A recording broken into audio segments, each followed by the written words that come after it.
This channel does not promote any violent, harmful, or illegal activities. All content provided by this channel is meant for an educational purpose only. বাংলাদেশের লাগাতার অশান্তি এবং অচল অবস্থার প্রভাব এবার পড়ল বিজয় দিবসের উদযাপনেও।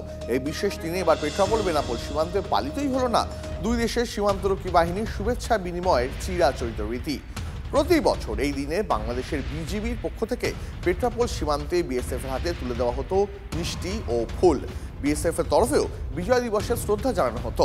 দু দেশের মাঝে যে নো ম্যানস ল্যান্ড রয়েছে সেখানে আয়োজিত সেই অনুষ্ঠানে বিজিবি ও বিএসএফ এর পদস্থ আধিকারিক ছাড়াও আরও অনেকেই উপস্থিত থাকতেন। বেনাপোল সীমান্তে বিজিবির পক্ষ থেকে নানা অনুষ্ঠানের আয়োজন করা হতো, কিন্তু এবছর সেসব কিছুই চোখে পড়ল না।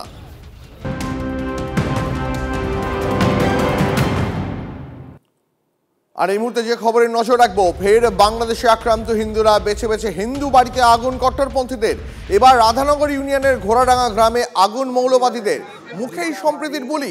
আর কবে ব্যবস্থা নেবে ইউনূসের সরকার, উঠছে প্রশ্ন।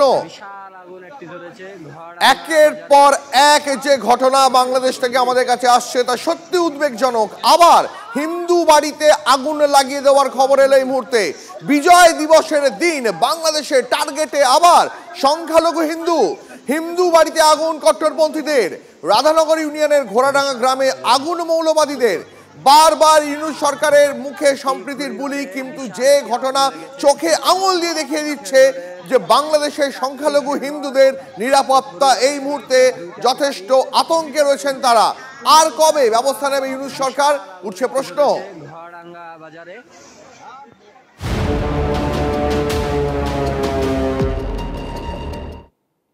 বাংলাদেশের সব খবরেতে নজর রাখবোই, তবে নজর রাখতে হবে এপার বাংলার রাজনীতির খবরেও। দেখুন, হাকিম সাহেবকে কড়া ডোজ তৃণমূলের। সংখ্যালঘুরা সংখ্যালঘু হবে বলে দলের শীর্ষ নেতৃত্বের রোষের মুখে ইতিমধ্যেই পড়তে হয়েছে পুরমন্ত্রীকে। ফেরাহাদের মন্তব্য দলের অবস্থান নয়, সমাজের পক্ষে ক্ষতিকর মন্তব্য করলে দল কড়া ব্যবস্থা নেবে। সমাজ মাধ্যমে এক্স হ্যান্ডেলে ব্যাখ্যা দিয়ে জানিয়ে দিল তৃণমূল কংগ্রেস। बंगाल में तो हम 33% हैं, मगर हिंदुस्तान में भी हम सिर्फ 17% है और हमें माइनॉरिटी कम्युनिटी कहा जाता है। अगर अल्लाह की रहमत है हमारे ऊपर, अगर तालीम हमारे साथ है, तो हम एक दिन मेजॉरिटी से भी मेजॉरिटी हो सकते हैं। শনিবার ধনধান্য স্টেডিয়ামে বুক বাজিয়ে কথাটা পেরেছিলেন ফেরহাদ হাকিম। সঙ্গে সঙ্গে সরব হয়েছিলেন বিরোধীরা। দলের একাধিক বিধায়কও তার বিরুদ্ধে মুখ খুলেছিলেন। 48 ঘন্টা কেটে গেলেও সেই বিতর্ক তো থামেইনি, উল্টে প্রবল চাপের মুখে পুরমন্ত্রী। বিতর্কিত মন্তব্যের জেরে ফেরহাদ হাকিমকে কড়া বার্তা দিল তৃণমূল। সোমবার দলের এক্স হ্যান্ডেলে অবস্থান স্পষ্ট করে দেয় শাসক দল। লেখা হয়েছে, ফেরহাদ হাকিমের মন্তব্যের সঙ্গে দলের সম্পর্ক নেই। দল এই মন্তব্যের তীব্র নিন্দা করছে। তার এই মন্তব্যের সঙ্গে দলের অবস্থান কিংবা মতাদর্শের কোনো সম্পর্ক নেই। শাসক দলের আরও বক্তব্য, সাম্প্রদায়িক সম্প্রীতি, একতা এবং শান্তির প্রতি দলের অঙ্গীকার অটুট। পশ্চিমবঙ্গে সামাজিক বন্ধনকে আঘাত করতে পারে এমন মন্তব্যের বিরুদ্ধে কঠোর ব্যবস্থা নেওয়া হবে। বলতে চেয়েছিলেন এক কথা, কিন্তু তার বাক্য গঠন, শব্দ গঠন যেভাবে গেছে তাতে একটা বিতর্ক তৈরি হয়ে গিয়েছে এবং বিরোধীরা সেটাকে একটা কুৎসার জায়গায় নিয়ে গিয়েছে। ফলে সেটা তৃণমূল কংগ্রেস ওই বাক্যের ওই অংশগুলি, ওই বক্তব্য, সেটা যে তৃণমূল কংগ্রেস অনুমোদন করে না, তৃণমূল কংগ্রেস সেটা কঠোরভাবে নিন্দা করে। ববি হাকিমের কাছ থেকে এ ধরনের মন্তব্য একেবারেই আশা করা যায় না। এটা আমি বলবো অত্যন্ত খারাপ একটা মন্তব্য করেছেন, যেটা তার উইথড্র করা উচিত। রাজনৈতিক মহলের ব্যাখ্যা, বিবৃতি দিয়ে শুধু ফেরহাদকে সতর্ক নয়, বিরোধীদের আক্রমণেরও জবাব দিল তৃণমূল।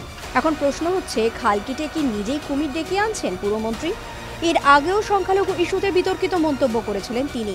বিরোধীদের চাপের মুখে পড়ে শেষ পর্যন্ত মন্তব্যের জন্য দুঃখ প্রকাশ করেন। এবারেও ড্যামেজ কন্ট্রোল করে সাফাই দিয়েছেন। I am an Indian and I will die as an Indian. I am a secular and I will die as a secular person. কিন্তু এরপরও তৃণমূল শীর্ষ নেতৃত্ব যে ফেরহাদের মন্তব্যে অসন্তুষ্ট তা স্পষ্ট। ফেরহাদ নিজে তৃণমূল শৃঙ্খলা রক্ষা কমিটির সদস্য। বিতর্কিত মন্তব্যের জন্য তাঁকেই কি এখন কঠোর শাস্তির মুখে পড়তে হবে? তৃণমূলের বিবৃতির পর শুরু হয়ে গেছে সেই জল্পনা। Bureau report, TV9 Bangla. আর এই মুহূর্তে যে খবরের নজর রাখতেই হচ্ছে, আজই লোকসভায় পেশ হতে চলেছে এক দেশ এক নির্বাচন বিল পেশ করবেন কেন্দ্রীয় আইনমন্ত্রী অর্জুন রাম মেঘওয়াল। সব সাংসদদের হাজিরা নিশ্চিত করতে হুইপ জারি করেছে বিজেপি। এই মুহূর্তে নয়াদিল্লি থেকে আমাদের সহকর্মী জ্যোতির্ময় রয়েছেন আমাদের সঙ্গে, আরো বিস্তারিত জানাবেন। জ্যোতির্ময়। দফায় দফায় টালবাহানার পর গতকাল রাতে অবশেষে লিস্ট অফ বিজনেসে এই ওয়ান নেশন ওয়ান পোল যে বিল, সেই বিল অন্তর্ভুক্ত করা হয়েছে এবং আজ বেলা 12টার সময় কেন্দ্রীয় আইনমন্ত্রী অর্জুন রাম মেঘওয়াল তিনি লোকসভায় এই বিল পাশ করবেন। গতকালই বিজেপির তরফ থেকে হুইপ জারি করা হয়েছে, অর্থাৎ বিজেপির সাংসদদের 100% হাজিরা নিশ্চিত করতে হবে। অপর দিক থেকে তড়িঘড়ি কংগ্রেসের তরফ থেকে একটি বৈঠক ডাকা হয়েছে, কংগ্রেস সংসদীয় দলের বৈঠক ডাকা হয়েছে, যেখানে কংগ্রেসের সমস্ত লোকসভার সাংসদ অর্থাৎ রাহুল গান্ধী, প্রিয়াঙ্কা গান্ধী তারা উপস্থিত থাকতে পারেন এবং এক দেশ এক নির্বাচন নিয়ে তাদের অবস্থান তারা আলোচনা করবেন। গতকালই সংসদ চত্বরে দাঁড়িয়ে মমতা বন্দ্যোপাধ্যায় এর আগে যে অবস্থান জানিয়েছিলেন, সেই অবস্থানকে আরো একবার ব্যাখ্যা করেছেন অভিষেক বন্দ্যোপাধ্যায় এবং তৃণমূল কংগ্রেসের যে তীব্র বিরোধিতা করবে এই বিল পেশের, তা কিন্তু ইতিমধ্যেই স্পষ্ট। যে খবর আমরা পাচ্ছি, বিল পেশের পরে এই বিল পাঠানো হবে জয়েন্ট পার্লামেন্টারি কমিটিতে।